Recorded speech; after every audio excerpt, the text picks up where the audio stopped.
And welcome back, everyone, to yet another Sports Frenzy podcast. Phil Penarski here alongside News 8 Sports correspondents Dean Holzwarth and Andy McDonald. A lot to talk about. Once again, we've got the Lions to go over after a big win on Monday Night Football against the Baltimore Ravens. The Michigan Wolverines coming off a win in Lincoln against the Nebraska Cornhuskers. The Michigan State Spartans falling to the USC Trojans in LA. And then we're going to be switching it up, talking a little bit about baseball, because we have one team here in West Michigan that finished the season as epically as you ever could, and then we've got a team that is really struggling right now in the Detroit Tigers. We're going to get into all that in just a moment, but let's begin some positive notes talking about the Detroit Lions, who bested the Baltimore Ravens 38-30 on Monday Night Football. I want to go over just some of what we saw in that game. Jared Goff having a touchdown, but really wasn't up to him in that game. It was the ground game that really dominated. David Montgomery had 151 yards on just 15 carries, 2 touchdowns, and Jahmyr Gibbs added another 67 on the ground, 32 in the air, and also had a score. But again, really a key story was that Lions defense. They recorded 7 sacks on Lamar Jackson and even caused Derrick Henry to fumble once again. Guys, genuine, honest first reactions to that game. We spent a little bit of time last week talking about just how big of a matchup this was, and to see the Lions come out on top and have the success that they did on both sides of the field,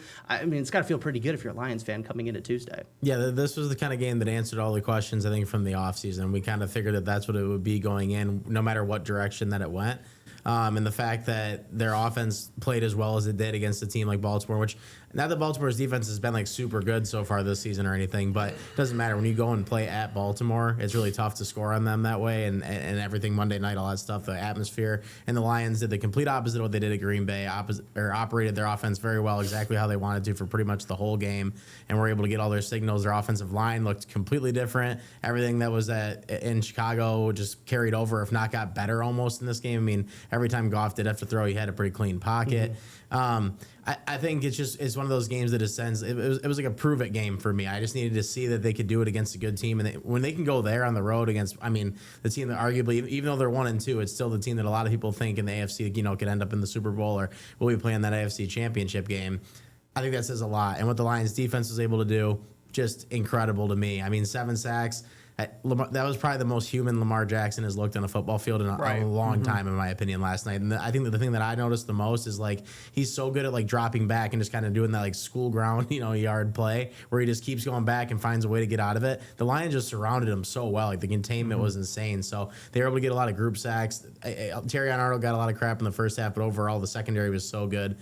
Reed did a good job locking down Flowers the whole night. So a lot of those sacks, I think, were related to coverage too. But yeah, it was overall just a great game for the Lions. There's really nothing. Even Jake Bates has missed from 67 on special teams. That was so close to going in. Yeah, I think the broadcast should have given that a little more of like that would have went in if it was like they didn't. Yeah. All they said was wide right. That's it. I was like, come on, that definitely had the distance. But right. I thought the same. Yeah, so it was overall a great game for the Lions and completely changes, I think, how most people, if not everybody, looked at them kind of after the first week. That's for sure.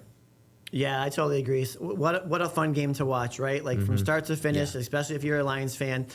Just the way they kind of went out and obviously didn't play a complete game, but as close to a complete game as you need to have on the road against one of the AFC's best teams. I think we talked about this as maybe a measuring stick for the Lions, and they obviously lived up to that, and obviously were able to just find the rhythm offensively, and then I was just impressed defensively. I heard a stat on the way in that they had 30 quarterback pressures against Lamar Jackson, which is literally unheard of. So they just did a great job, like Andy said, of containing him and just not allowing him to get out of that pocket and run. I think he only had 35 yards rushing, which is a great job. So, yeah, we're not going to overreact like we did week 1, but like the Lions looked really, really good. And I think that it kind of leads into this next question of just seeing a team do so well on the offensive side of the ball and scoring like the Lions were, and then also containing. Again, they gave up 30 points to the Ravens, but this is a team that was averaging 40, more than 40 going into this game. They were able to keep them in check and obviously led to the win. And I felt like Detroit really kind of had their hands all over this game. You never really know with the Ravens. They could come back back at any moment, but felt like Detroit was in the driver's seat for a majority of this game. So what really is the bigger story kind of leading into the rest of this season? Obviously, questions in the offseason about the defense and the offense. They weren't really quelled in that week 1 loss to the Packers. But now after seeing this, I mean, which is the bigger story? How great this Lions offense seems to be and kind of back to where they were, or that the fact that this defense is really starting to pick up the pace and really kind of match with how well this offense is playing? Yeah, I think it's definitely the offense. Obviously a lot of questions surrounding, like, can they have the same offensive production as they did, with Ben Johnson? And then you saw some of the trick plays from last night. There were some, the 4th and 2, when St. Brown pitched it to Gibbs for the touchdown. You had the St. Brown back to Goff to, I think it was Laporta maybe on that one. But yeah, you just saw a lot of different things that the Lions did to create some offense. And then, we thought it'd take time for the offensive line to kind of mesh, but they looked so good last night and opened up holes for Gibbs and Montgomery. And so I just think the offense producing like the way they have is obviously a question that's been answered. And now moving on, they just have to be consistent and continue to put up points and be the offense that they can be. Right. Yeah, well, I do agree with you 100% that any questions about the Lions offense being just as creative as it was when they had Ben Johnson, that's all out the window now. Like, it is just as creative.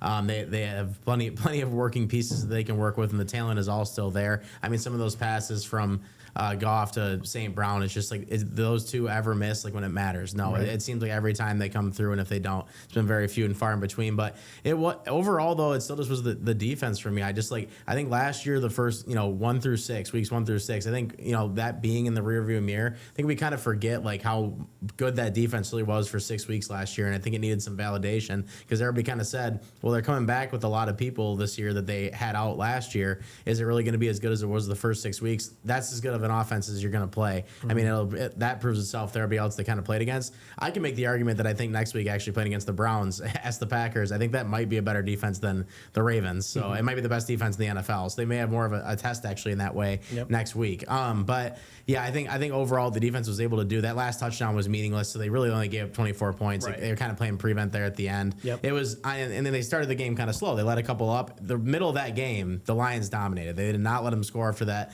little blip they had there at the end of the first half. The second half adjustments by Calvin Shepard, he deserves a bunch of credit for the way that he was able to get that defense ready to play against them. I mean, it's unheard of. We talk about it all the time. The Lions are so bad against running quarterbacks, have been historically. I don't necessarily always love going to that stat, but this team right now, they don't deserve to have that on them, because they just handled the best one in the league. So yeah, definitely. Again, a huge win for this early season for the Lions, and kind of what we were just alluding to. They've got the Browns next week, then the Bengals, and then they head on out to a Sunday night matchup against the Kansas City Chiefs, and then take on the Tampa Bay Buccaneers before that bye week.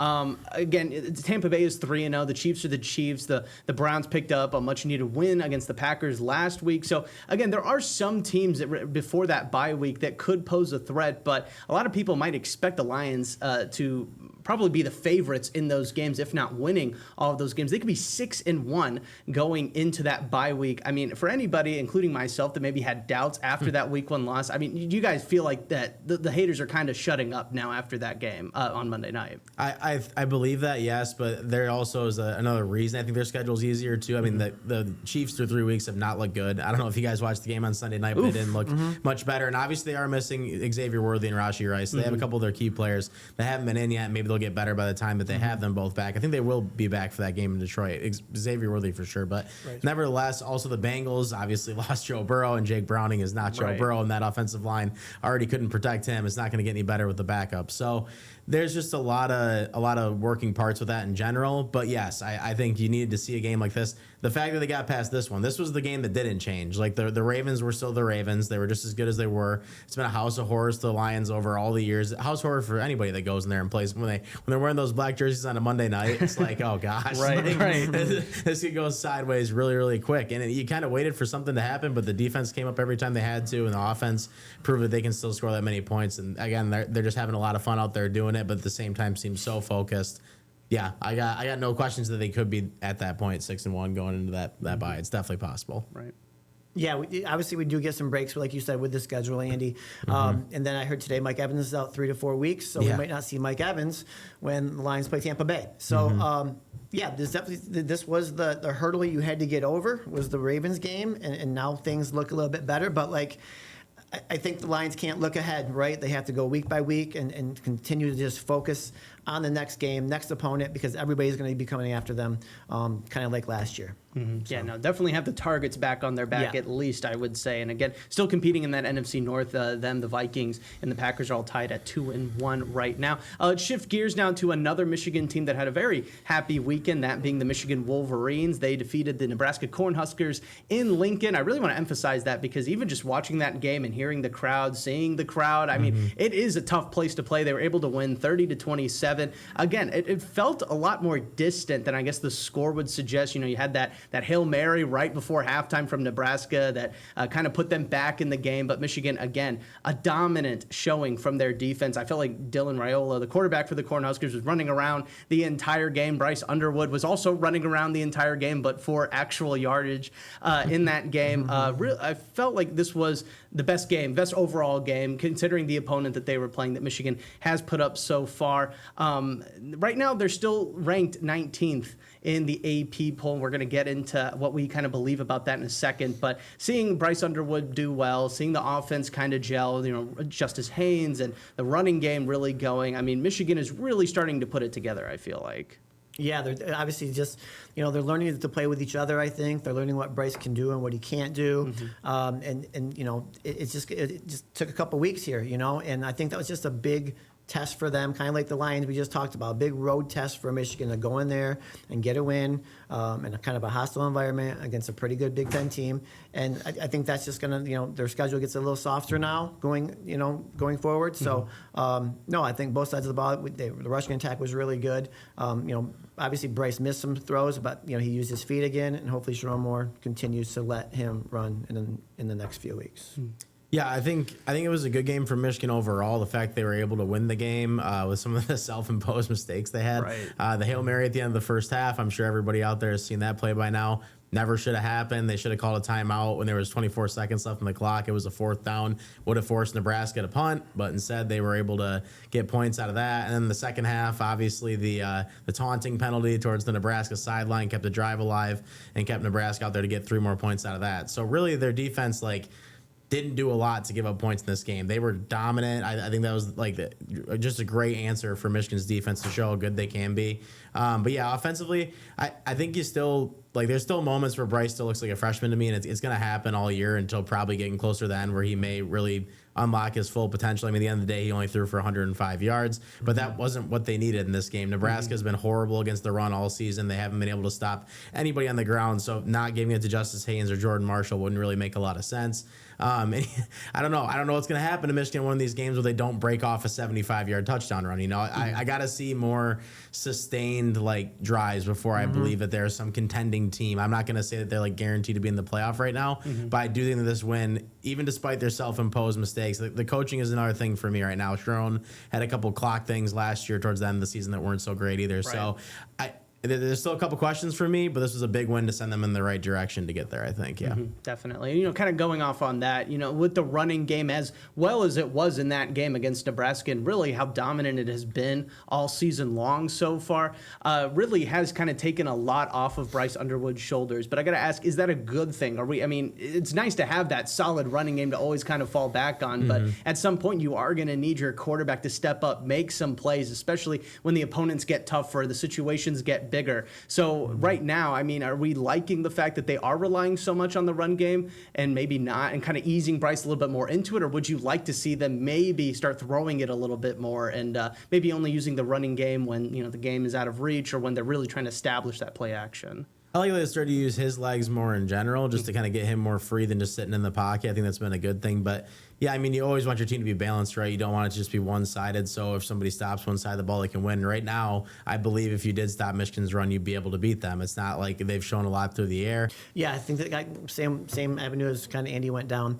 You know, I think it takes a lot of pressure off Bryce Underwood, right? He doesn't have to do too much, and it just kind of lets them kind of run their offense and get some chunk yards at times. And obviously, they've had some big runs. So So, like, I just think it helps Bryce Underwood in his kind of development and his growth. Like right now, where there's not less, they're not putting a lot on his shoulders, and they're letting the ground game do it what it has to do, and then he can do what he needs to do, and then pass when necessary. So I think eventually you're going to see him pass more and have more of a balanced offense. But right now, I think it's fine. USC, they were taking on the Michigan State Spartans on Saturday, and that's where we turn our attention to next. The Spartans lost that game 45-31 in Los Angeles. This game was really kind of all over the place, at least while I was watching it. There was a seeming lack of tackling on Michigan State. Again, kind of what we touched on with Michigan. A lot of self-imposed mistakes that kind of led up to that score being what it was. But it did feel a little bit closer. Kind of on the flip side, Michigan only beating Nebraska by 3, but it felt like they had control of the game, whereas Michigan State lost by 2 touchdowns and still felt like they were into it. Again, it was really that fourth quarter. They were only down by 7 at the beginning of that fourth quarter, and then things just kind of jumped out of control right there. Again, a lot closer than I thought it was. But yet again, another 40-point game given up by this Spartan defense.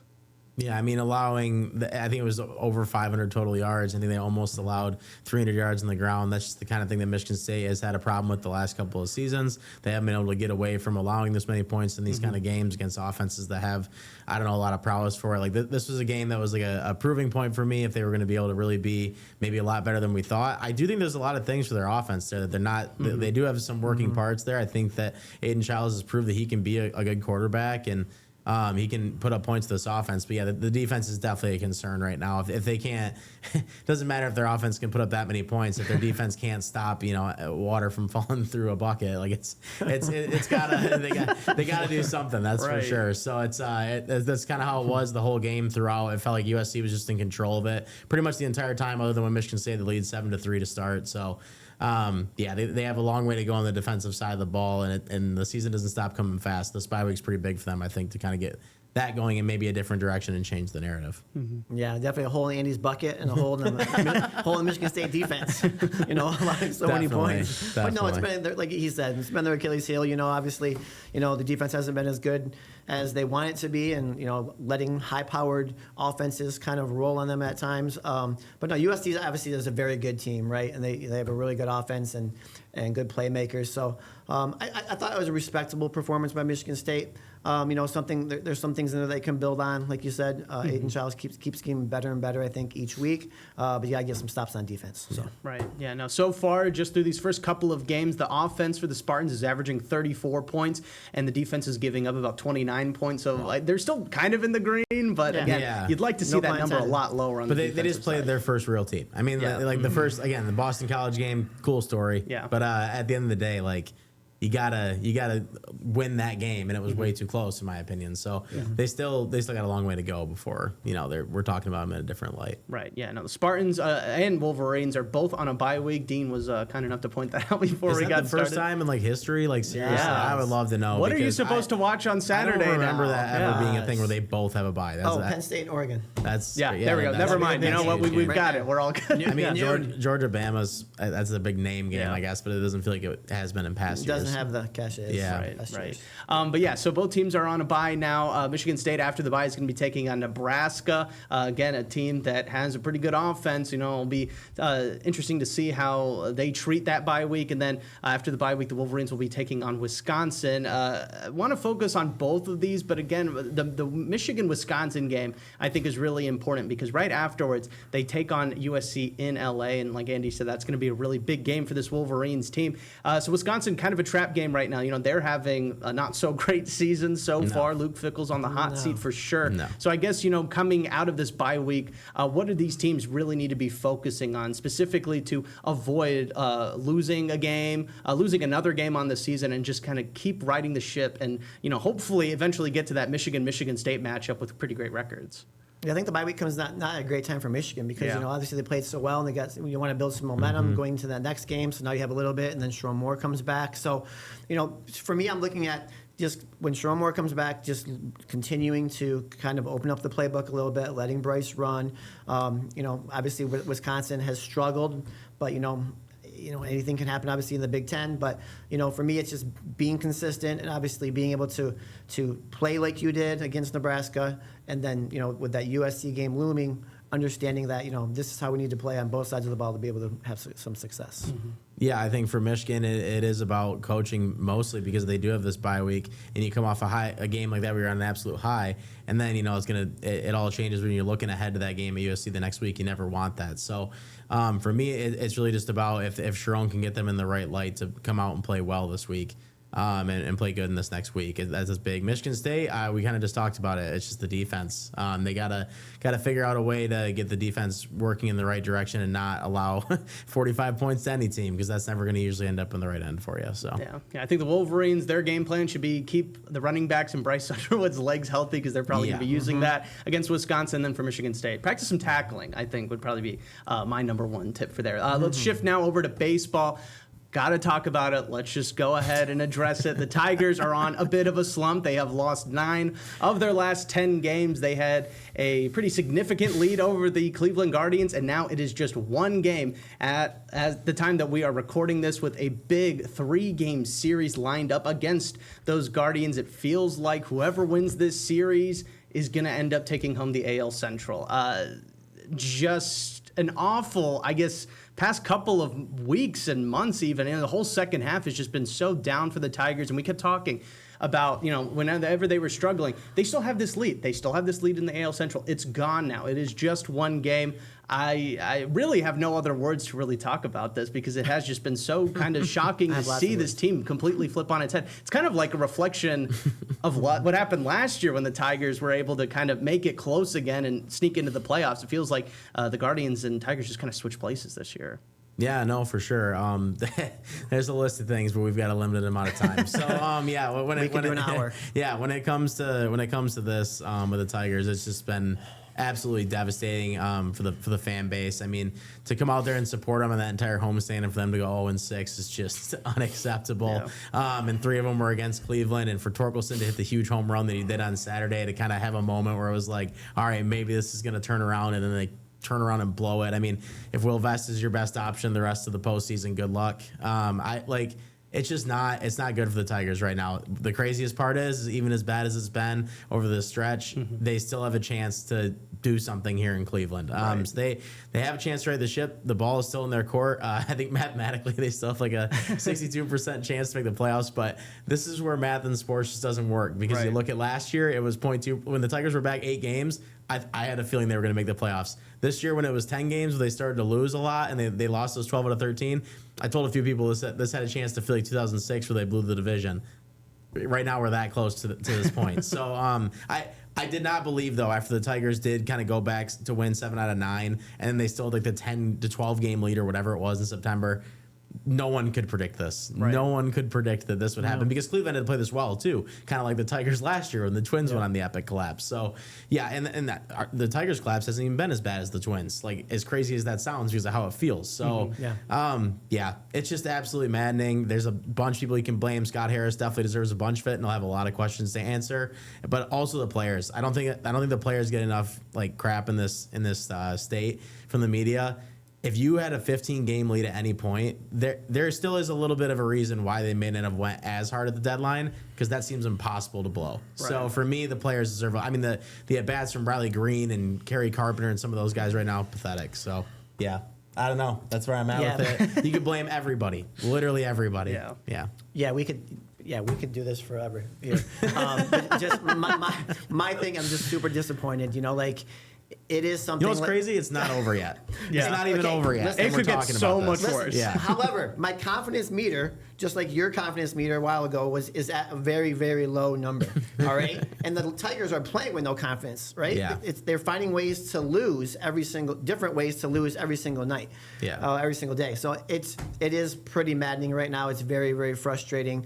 Like AJ Hinch is trying to be positive, right? Like, hey, we woke up this morning, Monday morning, in first place. We're still in first place, but I don't know what it's going to take. Like, they could lose their last 6 games, right? Yeah. Or they could find some magic and kind of turn it around. But like, I don't know. I'm not optimistic at this point, just because 11 days ago they were up 9.5 games. Yeah. That's what's kind of wild to me, right? Yeah. Is like what it was only less than 2 weeks ago, and now we're here stressing and we're all upset about I can tell you. I'll tell you what it takes. Tonight, the game that we're talking Scuba's about going before it tonight, happens, unfortunately, wish it would happen. Scuba's going tonight. Okay. If they lose this game tonight, they are screwed. I don't think they make the playoffs. I seriously don't. I think that this game is like everything because they go up 2 games, have a little bit more wiggle room, and then Scuba has another start. If they can even go 2-4, they should still probably be able to make the wild card just by math. But like for the division, yeah, they probably have to win at least 2 out of 3. I feel like in this series, but like you can't lose tonight. If they lose tonight, it's going to be the same thing.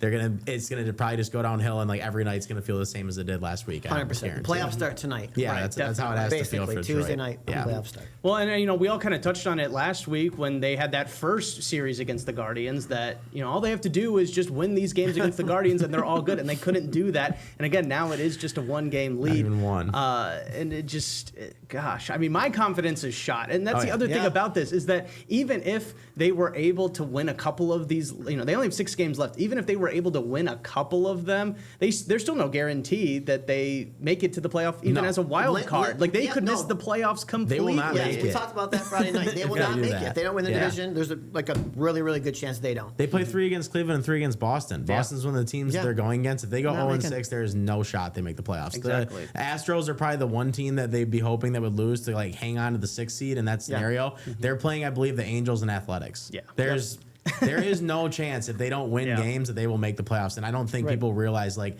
they can make a movie about what happened last year and then this season. Like that is so crazy. I mean, that's like gotta be one of the craziest stories in sports history if they actually end up blowing this. If they miss the playoffs next week, this podcast will be devoted the whole time to the Tigers not making a lot of the playoffs. screaming, a lot of crying probably next week. Do a whole 30-minute. Again, we don't hope that happens, but again, it would be nice to see the Tigers win the Central. Again, they haven't done that in 11 years. Again, it just would be so shocking to see just after, but I guess we should be a little used to it after last year. But again, all starts tonight. We'll be keeping a close eye on everything. Again, they have those first 3 games I don't against want to watch. Yeah, that's the other thing is like, do you want to even watch this happen right before your eyes? It's been horrible. Like seriously, Sunday, I been. could not follow along. I was like, I'm just gonna check the box It's score been depressing. and see what happens at this point. So And again, you don't want to have this kind of negativity surrounding going into the playoffs too. So even if maybe they were able to just sneak in somehow, again, the mood is not really great in that clubhouse. How about them Whitecaps? Yeah, right. Yeah. No, let's end on a happier note. Of course, we touched on it last week. We were anticipating it happening. The West Michigan Whitecaps, of course, taking home the Midwest League title, beating the Cedar Rapids Colonels. Again, they swept the playoffs after just the one of the most dominant baseball seasons, period. It doesn't matter what level you're at. Just an incredible season. Guys, we're so happy that they were able to take home that title. We've been celebrating it all week long. Do you have a favorite memory from this past Whitecap season? All of them. I'm very blessed to be able to have the chance to work for the West Michigan Whitecaps this summer. So to say that I'm a part of an organization this summer that won a Midwest League title is pretty cool to say. Just for me, it was just going to the ballpark and watching them finding different ways to win. Right, like I was there when sacrifice fly to win, or obviously the walk-off walk. I think one time there was just lots of different ways that these Whitecaps won, and they did it consistently, and they were absolutely dominating. I think all the games I worked, they maybe lost once or twice. And I know that speaks for a lot of the people who work there. Like you didn't see them lose many times, especially at home. So like I said, just a great season, and so much fun to see them come home and be able to celebrate this. And then obviously we saw Lakeland do the same thing, and I think Erie's on the brink as well. So minor league system for the Tigers is in the future's bright. Yeah, that's what everybody wants to hear right now, Dean. Oh, sorry. Better luck next season, Detroit. Right, Andy, stop talking about the Tigers. Yeah, so that's the one problem. But I mean, the thing about the Whitecaps team is, at least where it's currently at, it's not. I don't think a lot of those guys were the ones that were necessarily up for trade. So I think that you can take it and just be happy with it, regardless. Especially the people here in West Michigan, it was a lot of fun to watch all summer. I don't really have a favorite memory necessarily, but I mean, I thought it was like a handful of walk-offs. It was ridiculous how many times this team would be down and find a way to come back. It was just like the constant, like no matter what, they're going to win. The fact that it stayed through the whole season. I mean, you're talking about when you lose your top 3 prospects, that's usually the end. We obviously made the joke. It's been well documented here. Like, oh, maybe they'll just do better next half.